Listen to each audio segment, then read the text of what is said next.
Place au hors-d'œuvre de ce Dauphiné 2017 aujourd'hui avec l'Alpe d'Huez qui sera tout de même escamotée. La grande bagarre de la journée, elle aura lieu dans le col de Sarenne en amont qui propose 15 km de montée à près de 7% de moyenne. Après une 6e étape qui n'a pas renversé le général, les leaders piégés des premiers jours doivent se servir de la dernière montée pour reprendre du temps sur les grands gagnants du Mont du Chat. Avant cela, une échappée se forme en début d'étape, une échappée au long cours. On retrouve Baumann, le porteur du maillot à pois venu chercher quelques points, mais aussi Peter Kinoff, Vuillermoz ou encore Herrada. Près de 15 coureurs qui prennent leur distance avec le peloton qui vont rapidement également prendre jusqu'à 6 minutes d'avance.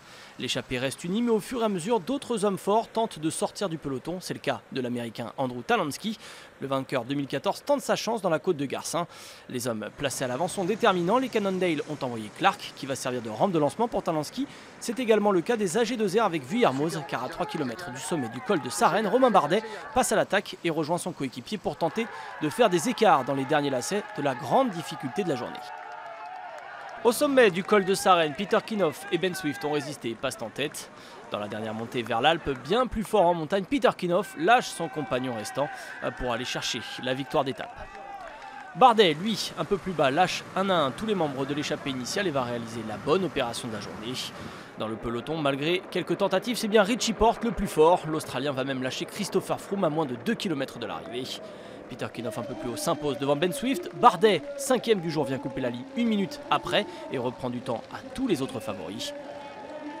Richie Porte est lui bien plus véloce dans le groupe maillot jaune et coupe la ligne 40 secondes après le coureur d'AG2R La Mondiale et conforte son maillot jaune.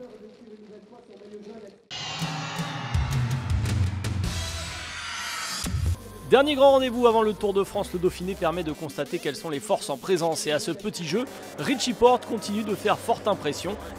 Après le contre-la-montre réglé il y a 3 jours à Bourgoin, l'Australien de la BMC vient d'assommer Christopher Froome en personne dans la montée finale vers l'Alpe d'Huez. Parmi les autres favoris lâchés dans les derniers lacets de l'étape, on note également Alberto Contador, mais aussi Daniel Martin, Fabio Aru ou encore Alessandro Valverde. De bon augure pour Porte avant le grand départ de Düsseldorf le 1er juillet prochain.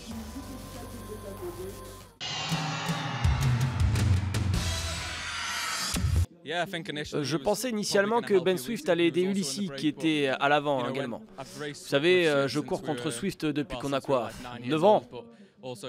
Quand il est dans un bon jour, c'est un super grimpeur et il l'a prouvé aujourd'hui. Je n'étais vraiment pas certain de pouvoir le battre, mais je savais que je devais m'en débarrasser avant qu'il ne me lâche au sprint. Donc dès que ça tournait à droite, sur la dernière rampe, j'ai tout donné. Mais c'est vrai qu'il a bien résisté et aujourd'hui, ça n'a jamais été facile.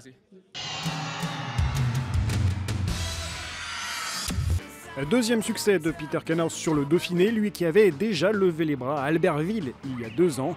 À l'époque, cette victoire lui avait permis d'endosser le maillot jaune. Cette fois, il reste plus que jamais solidement collé aux épaules de Richie Porte. Le raid en solitaire de Romain Bardet permet aux Français de doubler Alberto Contador et Daniel Martin au général pour s'installer à la 6e place. Au programme, demain, la dernière explication de ce Dauphiné 2017, une étape qui se veut courte mais nerveuse, 115 km au menu avec les saisies, les aravis, mais surtout le col de la Colombière et le plateau de Solaison, 11 km d'ascension à plus de 9% de moyenne, de quoi chambouler complètement le classement général.